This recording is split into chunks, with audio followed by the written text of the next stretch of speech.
छोटे से गांव में पहाड़ों और खेतों के बीच एक गरीब किसान रहता था।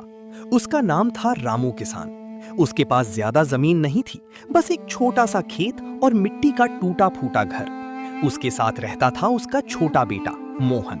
मोहन बहुत समझदार और मेहनती था, लेकिन उसकी आंखों में एक बड़ा सपना था, अपने पिताजी की गरीबी दूर करना। सुबह का समय था, सूरज की पहली किरण गांव में फैल रही थी।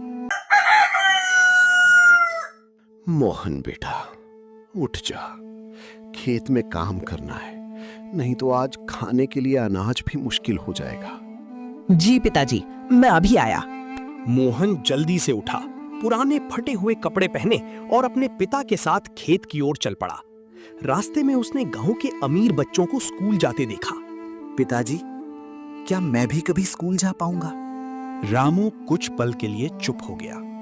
उसकी आंखें नम हो गईं। बेटा, अगर मेरे पास पैसे होते तो मैं तुझे सबसे बड़े स्कूल में पढ़ाता, लेकिन अभी हमारे पास खाने तक के पैसे मुश्किल से हैं। कोई बात नहीं पिताजी, मैं मेहनत करूंगा, एक दिन सब ठीक हो जाएगा।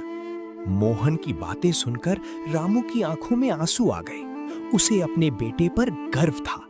दोनों खेत में काम करने लगे, लेकिन तभी अचानक आसमान में काले बादल छा गए। रामू घुटनों पर बैठ गया।